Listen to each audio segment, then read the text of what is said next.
Salutations and good morning and welcome. This is your host of the Readman, Jesse Turner, and you're listening to Truth to Power Hour on 103 WNHH, New Haven, Connecticut, where the truth rules and we have no commercials. So today we'll be talking about race, white supremacy, all those things that probably we shouldn't. But anyway, my guest today is an amazing scholar, and I will ask him to introduce himself. But Dr. Johnny Eric Williams, he's very meek, so he's going to say, just call me Johnny, and we will. But anyway, this is one of the most prolific scholars about on race and white supremacy in America. Welcome, Johnny. Could you introduce Yeah. yourself, and tell us about your passion? I'm at Trinity College. It's Johnny E. Williams. I came to Connecticut in 1996, so I've been here 30 years, almost 30 years. And My wife, and we have two kids, and my wife's from Boston. So I told her the further north as I was going to go is to Connecticut, and she said the further south she's going to go is to Philadelphia. So, so we end up coming to the state of Connecticut, and I'm working at Trinity College. I've been there for 30 years. So Nice. that's essentially me. But I'm a scholar of many different things. I use them every day. White supremacy is one. So a scholar of racism, a scholar of science and knowledge production, a scholar of culture, religion, politics, and social movements. That's what I do. All right, you just about covered everything we're not supposed to talk about during this administration, okay? Yeah, Because you know that we don't see color, we don't see whatever the neutrality, but maybe I yeah. should start with the question of because we titled the show White Supremacy 2025, and I know hmm it's an old story, but it's a new story as well. Could you tell hmm us what is white supremacy? Okay, so the first thing you got to know is that this idea of race, which it's a concept, right? It's an idea. It's an ideology. It is a it is a category that was created by Europeans uh, in order to justify what they were doing with capitalism. That is, taking people's stuff by killing them, killing people to take their stuff. Right. So it's an extractive process. So when we talk about race, that's what that is. But alongside of that, over time, being codified into policies and practices is a system that is known as white supremacy. I just call it simply in sociology, we call it simply systemic racism, right? And systemic racism is basically putting those beliefs, codifying those beliefs and ideas into practice and making them seen as if they are natural, as if they are real, when they're fictitious, they're made up. It's an invention basically to justify the reign of capitalism and imperialism and colonialism around the world for what it's done. So that's essentially it. So it's to simply for people to think. And in the United States, I like to talk about race, but never about racism, right? So really, my topic is racism, and specifically, I look at two ideologies and more of white supremacy, systemic racism, which is race as an ideology, right? But also whiteness is an ideology of it too. And so how it is that it spread these ideologies and people internalize them as their own and they act accordingly as if they are real. They organize their lives around it. They reinforce these ideas that are not real by making them real through practice. That's what I do. So it's sort of that concept that by projectionism rather, where Yeah. I take all those things that I feel that I'm weak in and I project them on someone else. Might be Mhm. some of that concept over there, but I guess it brings us to we probably you did a TED talk for us Mhm. in 2019 at TEDx CCSU, and I remember you saying that you're a member of the human race. So maybe I Yeah, should say, yeah. what is What the race? Yeah, what the gist of it is that what I'm saying is that this is a European creation. The United States perfected it. The Israelis have taken it to another level uh, of disgusting brutality and so forth, right? But the Americans basically, uh, there's the European American slash white people. I put white in quote because they don't exist in reality. What exists is human beings. They just imagine themselves as white, just as we have to imagine ourselves as black. We exist as black because they need somebody to compare themselves to and saying we're not that, right? And so they invented this category called black, you know, to say that we're better than them. And they basically did it through science, right? Because scientific racism, science itself is a creation of this capitalist urge to go out and dehumanize people and put them in these social hierarchies of race in order to justify what they were doing to their fellow human beings, right? So all of it is made up. It is socially constructed. But again, like I say, just because it's made up and socially constructed, don't mean we act as if it isn't real. If we act as if it is real, even though it is not. That's the key, right? You take this stuff on. I mean, look, I mean, it's just like I tell students and any audience that I speak to, it's like this. You think of gender, right? Uh, Gender is a performance, right? This is what Judith Butler talks about, right? Performative kind of gender, doing gender, right?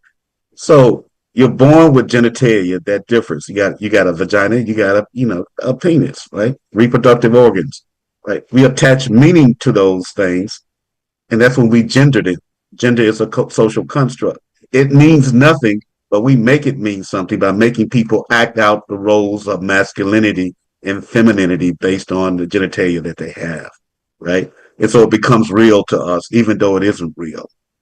You, Okay. you, you follow what I'm saying? It's We're, the we're, same thing with we're, race, right? well, You maybe we know, better jump to the next thing because I've got yeah, this idea that yes, race is an artificial construct and yeah, built by those in power to oppress those.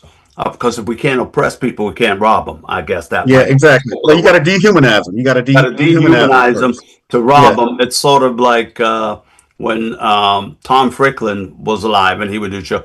He would talk about discovery, and he would talk about any the Vatican's rule of discovery is if I enter to a land that's non-Christian, well then I could do anything I want to these people, take it yeah, over and claim ownership and under the guise that I would be Christianizing them. So yeah, yeah. we get that piece, but now we had this line that you said, it's not real, but it's real. So I'm imagining there's got to be a difference between the construct of artificial construct of race and racism. So really, Mhm. what is racism? Well, racism is let me take a step Yeah, back for a okay, go second ahead. because you Sure. said something that was very interesting. Is that race is the idea, but the idea is put into practice because racism is a practice, right? Through policies and laws and stuff like that we bring into fruition. We'll make race matter by saying stuff like, um, well, when you go into real estate steering, is that black people were steered to the inner cities into these multifamily dwellings that they made to keep them from going to the suburbs, and the real estate agency participated in that. The Federal Housing Authority didn't give loans to them to get these houses in the suburbs, and they give them high interest rates and so forth to keep them there, right? This Right. is the kind of racism that operates. Most people don't understand that. That's about a wholesale white collective kind of mentality that is keeping a people down based on this idea that they're inferior, that somehow they're tainted because they are not of European or white extraction, as they say, right? So that's what racism is, right? But race is not real, but racism is, and it has tremendous consequences for health, for where we live, who we marry, how much education we attain, all this stuff. That's racism, right? That's the stuff that people have to understand. But in the United States, people don't like to talk about racism. They only want to talk about race, right? And I'm trying to get to people to understand that race itself is merely an ideology of white supremacy. Race doesn't exist without capitalism. You can't talk about capitalism, right, without talking about racism, right, and race itself. They coexist. If the mere fact that people think that they're white means that they're participating in white supremacy, right? And this is a hard thing for people to grasp, right? Because you have internalized these ideas in your head about whiteness as an unmarked category that you don't even want to address. But you will look at other people and tell them, when we talk about racism, let's talk about Latinos, let's talk about black people, let's talk about Asians, but they never want to talk about white people. When you bring up white, they don't want to say, oh, well, I'm just a human being, I'm just an individual, when it's really not working that way, right? It's a collective kind of operation through white supremacy or, as I said, systemic racism. So then we should come to that piece because we want to know what is whiteness anyway. Because Yeah. if it's the hinge of oppression and racism and this stuff, but what is it? This what is whiteness? Well, and see, that's why, you guys seen a piece I wrote a while ago. It's in the Black Agenda Report. It's in other locations on the internet too. It's called Whiteness, an explainer, whiteness for dummies, right? So, because most people don't understand most people think that when I'm talking about whiteness, I'm talking about white people. No, what I'm talking about is an ideology, an idea, right? That in a white supremacy society, all of us are exposed to the normality of whiteness, and we inculcate that is, we internalize that as our own, as if it is real, right? So nobody in the United States who were born and raised here is immune from whiteness. We all do it. I mean, example, what explains Clarence Thomas, the Justice of the Supreme Court, right? Clarence Thomas is probably the most whitest person I ever met. I mean, I never met him, but I'm just saying, you know. I mean, he thinks like somebody who was immersed in whiteness and capitalism, right? He don't really care about the people, right? Ordinary people.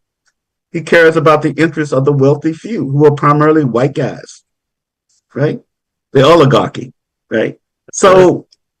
So, what explains him, right? What actually explains this guy that, for me, it's very, very, I can comprehend and understand it, right? But most people can't. Why does he hate black people so much? Because he's immersed in whiteness. That's his reality. And he thinks whiteness is what will give him the kind of recognition as a full blood. I mean, like, we're all human, but with whiteness doesn't look at everybody else as fully human. Everybody else is not completely human. Only white people are fully human, and that's the baseline and margin by which we measure all things. We do stupid stuff like compare ourselves statistically to white people. Like, well, we have an achievement gap, right? That itself is a subtle form of racism. We don't have an achievement gap. We have people who have, by design, created a system that will advantage and privilege them over everybody else. We ain't gonna never catch up in that system itself, right? So achievement gap, all this other crap, it's all participating in this gigantic, and I know I can't curse online, but it's a mind, kind of twisting thing that goes on consistently, right? You got it. Uh, You got it. It's over there. so how to get past that? Now we've got multiple answers about how to get past that from grounded scholars who are with ordinary people on a daily basis, like Franz Fanon, the Wretched of the Earth, who tries to tell us what that's about. The Boys and the Souls of Black Folk, right? Try to tell us what that's all about, right? Amir Khan Cabral in Guinea, was it Cape Verde, right? That's where he was. Amir Cabral. You also have this course on colonialism by I can't remember his name right now, but that gives you this idea how they try to get in your head to make you think like them, act like them, and they use everything. They did it in enslavement through religion, right? In the United States. So there's various mechanisms, and now they're doing it through education, right? It's that kind of stuff. So that's how you do it, and you bring people to participate into whiteness. So whiteness is just like race. It is presented as if it is normal and natural, and everybody participates in it until So, they become aware. so Willis, we got to have you on mute because, okay, what's your take on all this? Well, thank you for the opportunity, Dr. Jesse and Dr. Williams. Good Thank you. It's morning, Jesse. sir. It's Jesse. We're It's just brothers. Johnny. All right.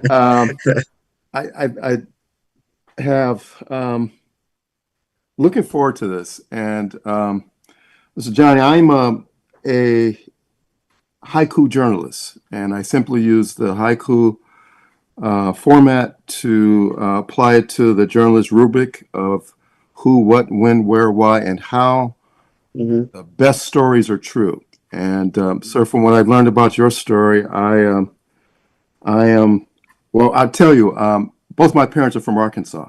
My Mhm. mother lived near Stevens, and my Mhm. father lived near the town of Camden. You know, that was the big city that everyone would Yeah. have a reference for. So I understand that you have Arkansas roots as well, sir. Yes, I do. And when I saw your college, I said, I've traveled by that Washita River a lot of times. Yeah. So one of the things that I would ask you, sir, is if you could use the journalist rubric of who, what, where, when, why, and how that you are who you are today. Uh, well, that has to start with my grandmother. Yeah. Hmm. Uh, who I mean, we grew up in North Little Rock. Well, my first 5 years in North Little Rock, but let me go back. But I was born in Phoenix, Arizona. Hmm. My family came back to what is now North Little Rock, but it wasn't called that before. It was more country like. And my grandmother had a farm. We Hmm. had no electricity, no running water. Right, we had outdoor toiletry. We grew our own food, and I was about 5 years old uh, when I grasped all of that. I used to tote water and stuff like that. So I grew up very, very poor, uh, and we barely survived. Right, with the help of the church that my parents, you know, attended, New Hope Baptist Church in North Little Rock. Hmm. That's how we got through. Uh, when I was 7 years old, we moved out to a project, and we only stayed there 2 years because it was too many gangs. Hmm. And my father was very concerned, and my parents were very concerned, and grandmother that we would become thugs. So, so they bought a house in Little Rock, Arkansas, the one that my mother is still in. She's 90 years old, Wow. right? Hmm. And so me and my brothers, I have five other brothers, so it's six boys, Hmm. no girls. Uh-huh. And so that pretty much, made me. My grandmother was a very direct person, uh, and she basically raised us because my parents were working, Hmm. and I was closest to her, so in the South we call her Big Mama. So Hmm. she was the matriarch of the family, and so I lived with me and my brothers. We were with my grandmother in the house all the time and stuff like that. She took care of us. So I basically modeled her and how she approached things. Hmm. Right. And so being very direct and not mincing words and letting people know where you stand. And then, I'm the first person in my family. My oldest brother never graduated from high school. He got a GED. But I graduated from high school. Then I went straight to college on a scholarship Hmm. and got a political science and sociology BAs. And then I went to law school. I Hmm. kept going. They said, "When are you going to stop going to school?" I didn't have any money, but ROTC got me through. So I Uh-huh. served in the military, uh, for 18 years. So all of that pretty much makes up who I am and Mhm. how I think about the world and how to do right and justice and so forth. My grandmother was a very justice oriented person, right? Okay. And taught us that education was the key, that nobody could ever take it from you. Once you Mhm. got it, nobody can take it from you. And to always abide by, there's two things that she says that are important, and which I stick to today. Principles. Never bend your principles to anybody's will, even if it kills you. Yeah, right. And two, family. Support your family. Mhm. So those are two things that makes me who I am. So Well, yeah, go I'm ahead. sorry. But Go ahead, Jess. No, Willis, you go ahead. We've Well, been waiting for you to chip in and chime in. I thought you might have had a haiku, but you yeah, could give that to us next time. no, I yeah. do have one from. Before we end, I'll share it with you. So Did this I answer the morning, question though? I don't know if I well, answered it all for you. yeah, because I tell you what, the question came up. This morning, I had to drop my daughter off at the train station, New Haven. She's headed to the city for work, and we Mm-hmm, listened to your TEDx talk on the way down. And because mm-hmm, I wanted her to kind of hear it, I had listened before, and I said, "Listen to it." And her question was, she says, um, "How do you be as bold as him and keep your job? You know." And so that's kind of like, and I said, "Yeah." I said, he's the type of person that as he said, he speaks truth to power, but yet he recognizes that there's going to be pushback and consequences. So I guess the question is, yeah. how do we model that behavior that you've been able to do, and whether it's in academia and business and even in our family relationships, how do we model that type of behavior? Well, this behavior that I've been engaged in is an inheritance from my grandmother. Yes. Hmm. So, Hmm. I looked at her, imitated her, and did what she did. She wasn't Hmm. afraid. Hmm. She wasn't educated. She signed her name with an X, Hmm. and the most intellectual person I ever met. And but she wanted us fiercely to get an education, right? Yes. All my brothers and I. Eventually, we all did end up with bachelor's degrees. So I'm Yes. the highest one, though. But how do you do it? I mean, look, it's for to each his own how they may want to approach it. My experience has been, even when you're nice in a system that is brutal Hmm. as that of the United States and Europe, but especially the United States. Uh, it doesn't matter how you say it really, because they're not going to take Go it ahead. anyway, Hmm. right? The powerful are not interested in the truth; they're interested in interests. Uh, Hmm. I really don't speak to them. I try to speak to ordinary Americans, ordinary people, everyday people, as Cornel West say, right? Hmm. Uh, and so that's who I speak to. And when I write, I try to write with some clarity, because I know the people in academia. I mean, you got a few people who read your books and stuff, Hmm. but I try to reach out to the public and try to get them to see that they're not crazy, that this is what is happening to them, and that it is time for them to take power by its reins for their interests and bring into their reality of the situation so it can help them. Now that will come with a lot of pushback.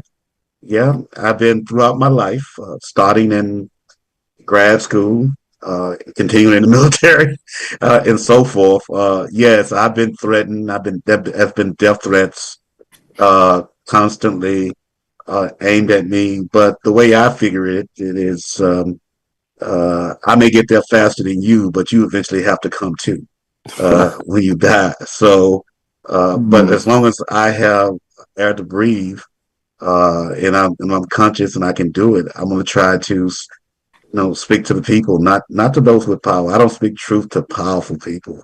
I collaborate with ordinary people, so and because they know damn well what they need, and I'm there to help to conceptualize the stuff that's going on, so they don't think that they're nuts, because they're the liberators themselves. No academic will liberate them, right? No Hmm. politician will, no celebrity will. Uh, they are the people who they've been waiting on to liberate themselves, as I think it's Andrea Rich says, right? So we the only ones who can free ourselves from the chain. So that's why I speak out. And why do I still have a job? Because of academic freedom. This is a fight that I had in 2017, where the university tried to fire me for saying that I was talking about killing white people when I wasn't. They just wanted to construe it that way through this organization called Campus Reform, and and the daily news. I think is what it's called. Tucker Carlson thing. I can't remember the exact name, but the experience was one in which I was like, I must be saying something important, and that's why they're so afraid of what I'm saying. So keep pushing and keep trying to educate people to push back. But that's what these people want, is for you to be afraid to speak. You should Sure. never stop speaking. So I would say that. But it was tough, though. I mean, it was tough on my family. My wife wasn't used to the kind of pushback that I receive when I do stuff, and so she was a little disturbed by it all. It really rattled her, but it didn't rattle me. The only time that I broke down and cried was because I am a professor and I Mhm. like to teach Yeah. young people. And when they told me that I couldn't teach the students, that's when I broke down and cried. That was the most important thing to me, not the death threats, not that stuff. So we come Mhm. to this the point, and I think it will help us. So we've got our grandparents, our elders who help give us role models, who push us Mm-hmm, to strive, who somehow do it even when they're not educated, to do mm-hmm, it with dignity and honor. So that's one. And I would say that I was blessed in 63 when Martin gave his I Have a Dream speech. I happened to be the tag alone 8-year-old kid with my grandfather, who's the union rep, who his wife, my grandmother, and my mother, they wouldn't go with him. They were so afraid because wherever mm-hmm, black people had gathered in 1963, there was trouble. But they said the old man will fall asleep on the drive and this kid can't shut up and evidence. But there was something during that time that we there and I think I want us to maybe think about what we should read because during that time my grandfather made sure that I would learn about Keynesian nonviolence. mm-hmm, And Keynesian nonviolence is a study of these critical issues where you study them, uh, mm-hmm, you negotiate them, you engage your opponents. You don't call them names, you don't do that stuff, but you engage them. And then when they mm-hmm, don't act, when they don't respond, then you act in peaceful ways. So I'm a student of Keynesian nonviolence in that sense. So if I was to think about if somebody was to ask me, like your daughter Willis, when you pick her up tonight, to say, "Hey, Jesse said you should read the Principles of Keynesian Nonviolence," and mm-hmm, that's how I think I keep my job because Mhm. people and I'm not. Nobody has threatened my life, Johnny. Uh, mm-hmm, but people have wondered why I'm working at this university talking against inequity in public schools, talking about foolish programs for mm-hmm, literacy programs that cost hundreds of billions of dollars that make no difference, that kind of stuff. mm-hmm, But yeah, mm-hmm. so maybe we should think about that. And Johnny, give us something that we should read. I know Well, I mentioned some of those things already. Yes. Um, maybe uh, a book when you were young that you picked up. the book that was most formidable for me occurred to me of all places when I got to the Northeast. I read the autobiography of Malcolm X. Mhm. Um, and then another book that was written in the 1970s was important to me, The Death of White Sociology. Right. So these are the books that I read that turned me on and said, wait a minute, hold on. This is different. This is stuff that I'm not hearing.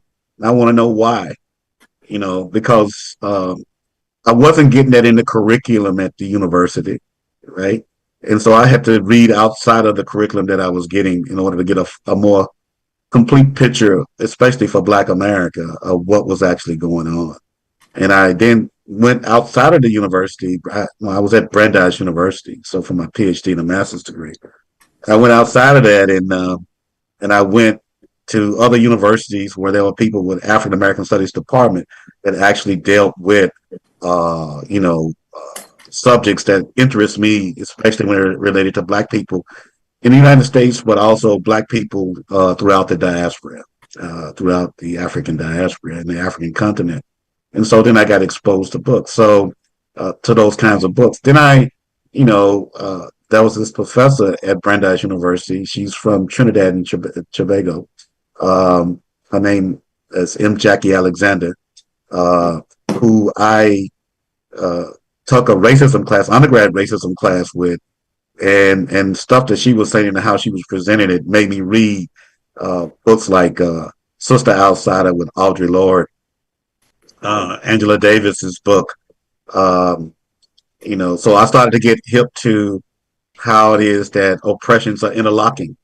You know, uh, not this peagly identity stuff called intersectionality, which the white establishment, attaches importance to because it keeps you thinking about individual kind of remedies rather than structural ones.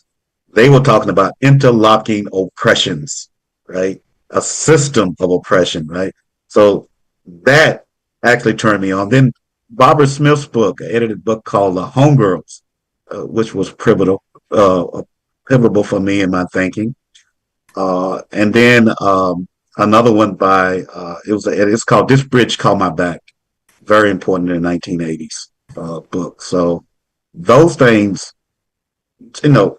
basically shape the way I look at the world, right? Mm-hmm.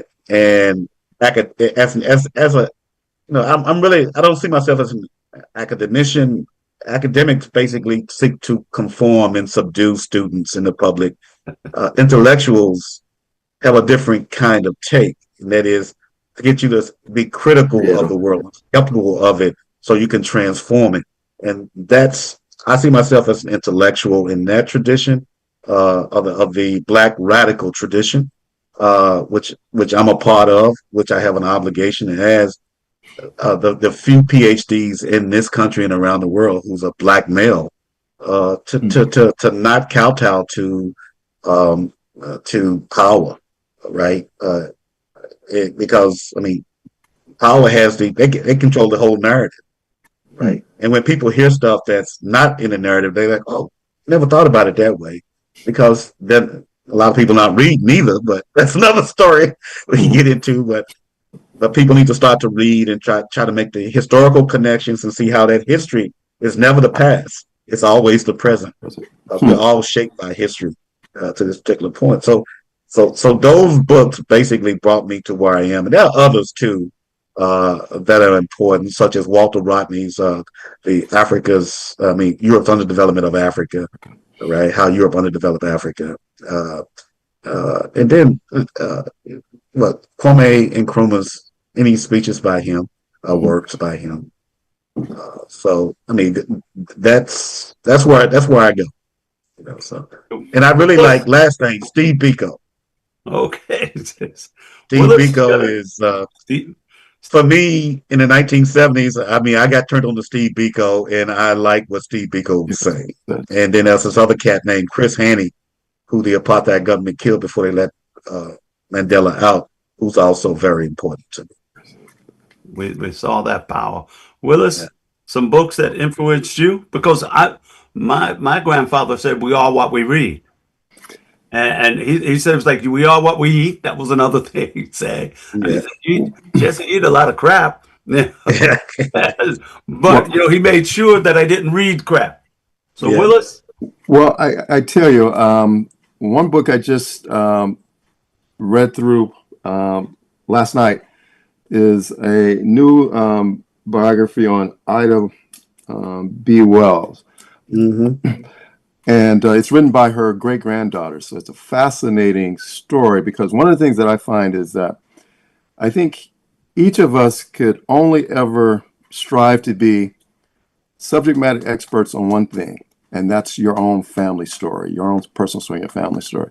Mm-hmm. And for her to be able to tell Ida Wells' story this way, it's a wonderful collection. She has some archival photographs and documents and letters that Ida Wells wrote, and it's a fascinating story.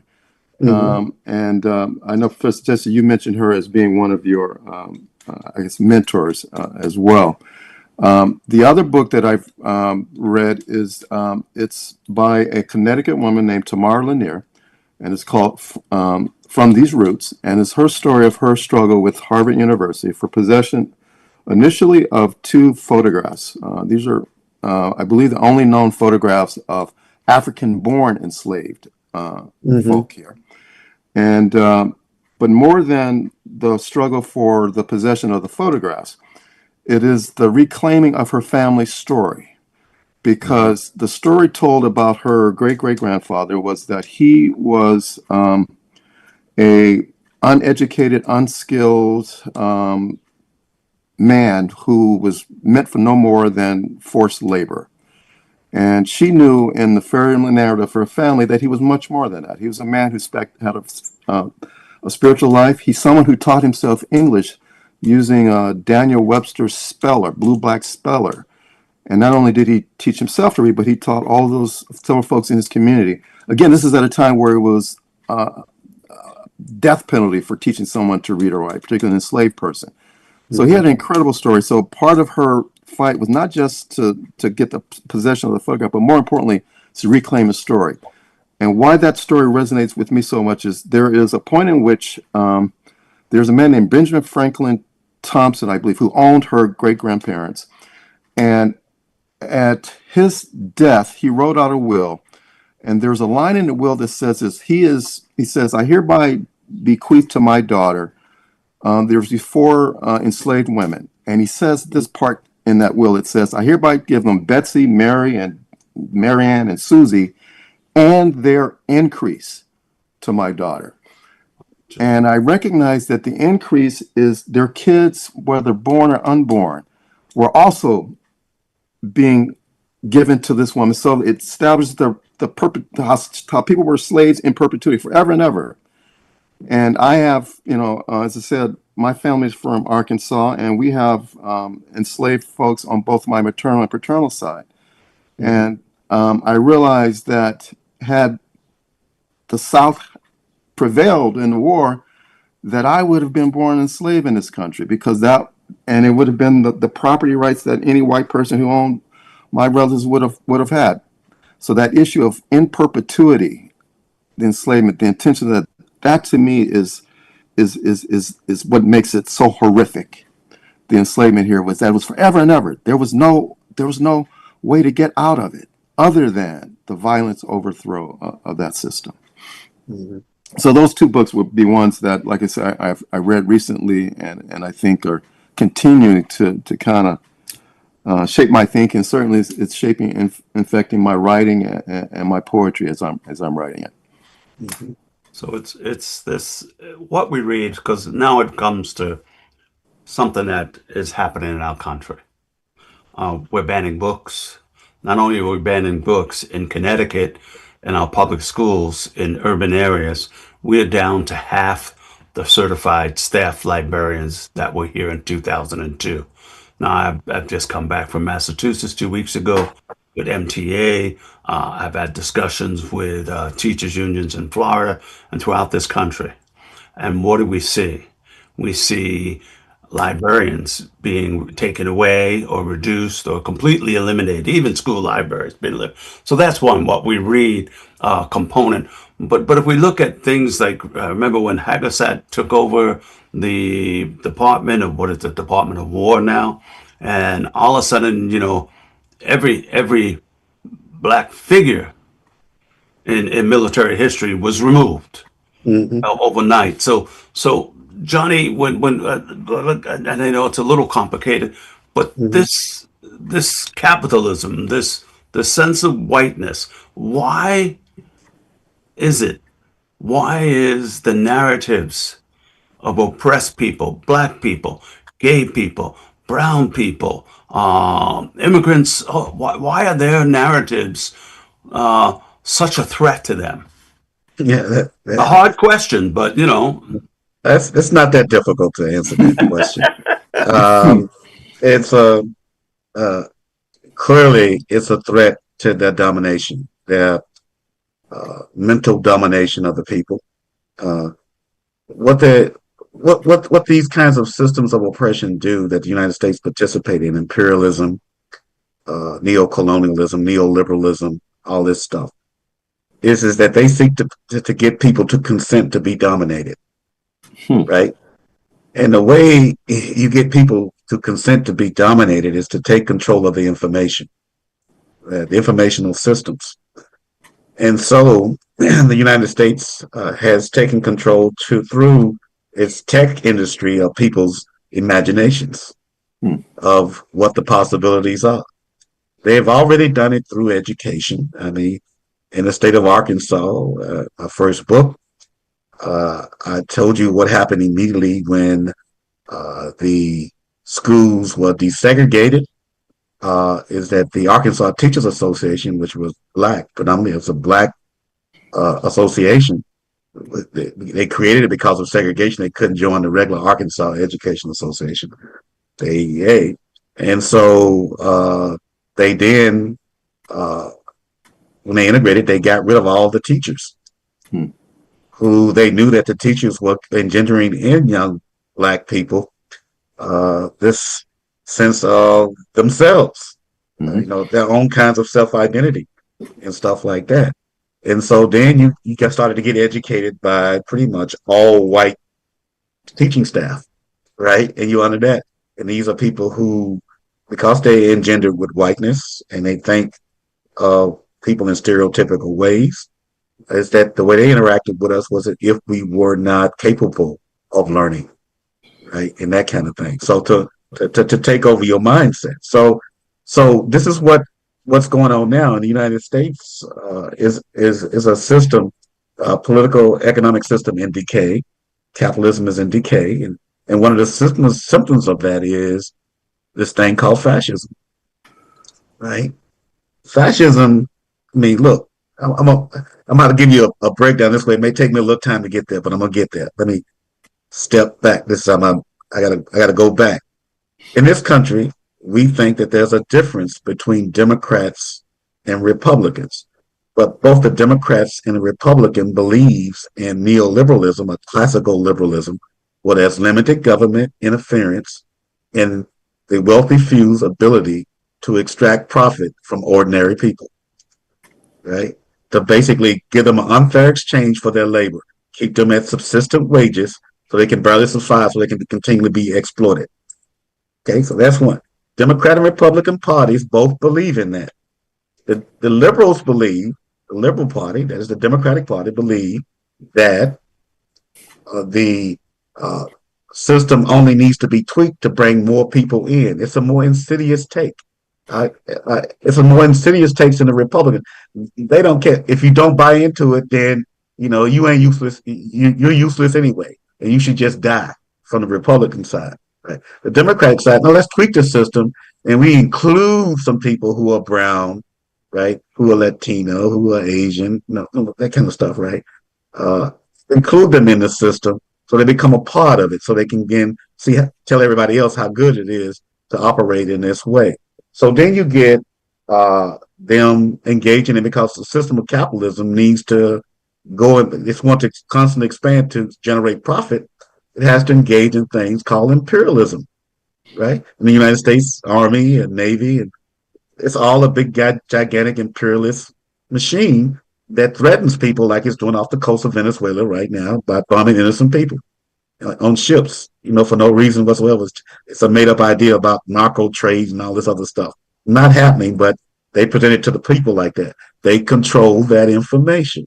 And so as a result, then, we don't have choices in the United States, right? Between politicians. Those politicians have been already selected and vetted by the wealthy few, right? So I don't believe in electoral politics except for it's a way to organize people to resist those two parties, right?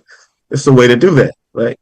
And so it's like I tell my students, I go, man, you can talk good about Barack Obama and all this other stuff, but tell me what policies did Barack Obama bring to bear to help ordinary people? Don't tell me the Affordable Care Act. That was just another way to get more clients for insurance companies to give you faulty insurance that doesn't work for you, right? Right. And maybe it saves a little people, but it's overall it's not changing the system, it's tweaking the system and making it work better for the wealthy elite so they can extract more profit. Right.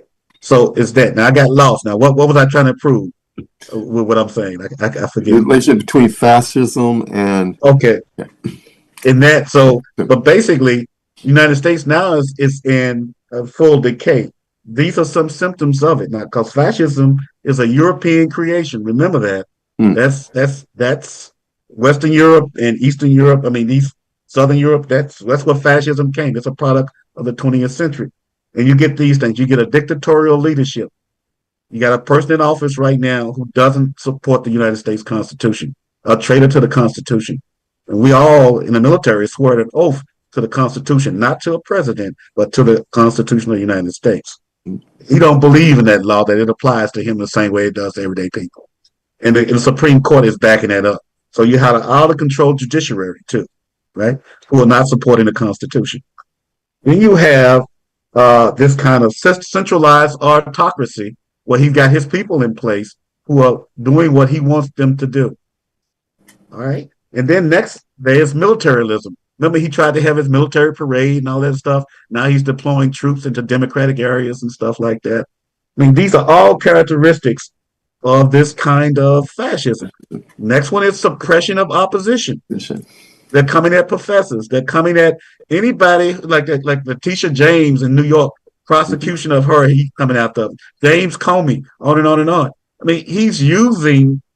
I mean, all of this stuff is illegal, right? It's all illegal. So then you got this kind of natural belief that whiteness is superior. So why then don't we want to have this kind of stuff going on? Because he believes that this is a white nation, right? It's fictitious. It's not really true. The country has always had Black and Native people here, right? Yes, it has. Yes, it has. Yeah. So what we got then is a decay that's going on. You see, what you're seeing is a decline of the American era, right? And it's in its death throes with this Trump cat.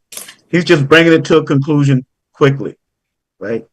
And that's what I think. That's why they're going off. They don't want the country to be demographically whites in the minority, right? People who imagine themselves as white to be in the minority.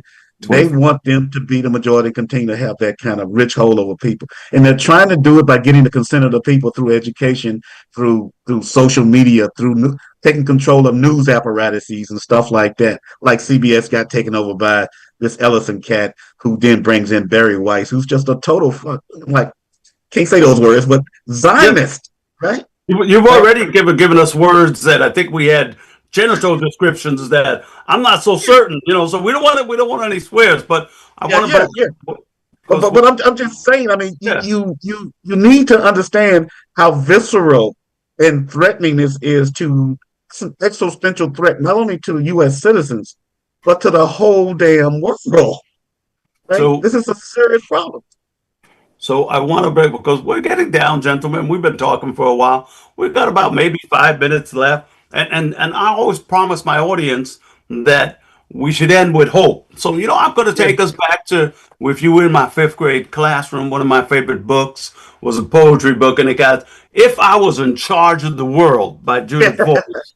And if I was in charge of the world, kids could take off on this. If I was in charge of the world, Xbox would be a subject in school. They all got that. They all got that stuff. But if you were in charge of the world, so if I was in charge of the world, none of those historical figures that Haggard said, or any of these racists want to take off they would become the curriculum. Willis and I often have discussions. He said, how important is algebra? How important is that? But I'm going to say there's nothing more important than reading Malcolm X, than reading books that look like us, that sound like us, that represent those people who are oppressed. So I'm going to say, if I was in charge of the world, we'd only read books about the oppressed people who have changed the world. All right. So, Willis, if you were in charge of the world, he'd make haikus. If I was in charge of the world, I would refuse to be humbled by my coming in second in a race that was designed for me not to win. Yes. And we do know that Jesse Owens, Wilma Rudolph, what was it? Carl Lewis. I lived in Willingboro, New Jersey for a Yeah. while. I used to run around the Carl Lewis track. I'm in 7 gold medals. Okay, yeah. Mm-hmm. So I don't know. I don't know if we'd have any gold medals if we didn't have any black athletes running. It's the same with Nobel Science Prizes. If we took away immigrants from the Nobel American Nobel Science, we might not have any Nobel Prizes for science. True. Well, Johnny, if you were in charge of the world, You need one thing. First of all, whatever you could go on. oh, We've okay, got some okay. time, Johnny. So if first of all, I wouldn't want to be in charge of the world, but but that's one thing. All right. So That's secondly, fascism. I question that premise, but the thing is that if I had to be in charge of the world, the first thing I would do is abolish borders, Hmm. right? And I would make sure that everybody has what they need to advance themselves in humanity, uh, so we can improve the human condition and the planet's condition, and not be centered on making a profit. Everything shouldn't be monetized. Everything shouldn't be for profit. And I would definitely abolish corporations. They would have to So go away. Yeah. So you're sort of like Pope Leo, who Yeah. is now person non gratis in the White House. With Yeah. he released his first teaching document, and his first teaching document was uh, Christians have a mission to take care of Mm-hmm. the poor, take care of Mm-hmm. immigrants, take care of refugees, the sick. This is our mission, and if we can't do this mission, then we are not Christ-like and we are not Christian. So I'm sure he's on that. I know you're on the watch list, the professor watch list that Yeah. conservatives have. I have a feeling there's a pope now from Chicago on that watch list as well. But You all never right, know. You never know. They anybody who disagrees with them, they'll put on that as to suppress the opposition. As I said, they'll put them on that list. So. and I wanted to come back to this piece that the research shows that if Mm-hmm. black students have one black teacher, Hmm. their chances of college degrees are increased. But the research also shows that no matter who you are, even Mm-hmm. white students, having one black teacher increases their chance of Mm-hmm. achieving in academia. So this kind of concept, and you mentioned about Arkansas, how black teachers were eliminated. And I say teachers carry the culture and the history of a Mm-hmm. people. And if they're not in the classroom and we never see them, and there are many students who I've asked, I say, how many black teachers you have? Sometimes I have no hands go up. Sometimes Mm-hmm. if I say, how many have had 10? I haven't had anyone say they've had 10. Only my friend Evelyn Phillips, who's retired now from the anthropology, she went to a segregated school. She said, don't you be putting down those segregated schools, Jesse, because all Mm-hmm. our teachers were black, that kind of concept. So when we're thinking of, because I'm cognizant of that, in 2 weeks I'll have Kristen Burras on, who's going to talk about New Orleans, how they fired all the black teachers after Katrina. So Yeah. maybe I want us to ask that question: How important is it to have black teachers, brown teachers, Mm-hmm. H, gay teachers, LGBTQ teachers, women? How important is it to have a diverse teaching force, Johnny? Well, I think it's very important. I went to school in Little Rock, Arkansas. I was from my first grade all the way through uh, fifth grade. I had all black teachers, Hmm. All and then right, and this. we may hear the music soon, so just keep Yeah, I it know. going, Johnny. So, When the so music desegregation. comes, we just get quiet. Okay, so desegregation, uh, you know, came in, and then I went to all white teachers, pretty much, and not that many black teachers. The first time I got a black teacher in college was when I got to grad school, University of Arkansas, Wow. and his name was Gordon Morgan, and that was the only black teacher I had throughout my entire education in higher education. Whew. Okay. That says it all. I will let you know the first PhD I met was a man by Dr. Moore who had Mm-hmm. I had in study class. He was a black history teacher at my high school. And I said, Mm-hmm. well, Mr. Moore, and he said, you call me Dr. Moore. Now go down to the library and ask the librarian for my books. Now, and I had to cry out. I said, Dr. Moore wants his books. You know, Mm-hmm. and I remember that gave me a sense of what real dignity and real pride is. And Dr. Moore always knew that. But yeah, students don't get that. And I have a feeling that if they have their way, there will be no more black teachers, no more LGBTQ teachers. I'm surprised Nope. maybe we'll have women teachers, but they'll look like Fox News hosts. I'm not certain over there, but it's a danger. So I think we're down. She hasn't played the music, so Willis, you take us out of here. Oh, Thank you very much. I knew it was coming. All right, so we're done, huh? We're done. What a field day for the heat. You know, 1,000 people in the street, singing songs and a carrying signs, mostly say hooray for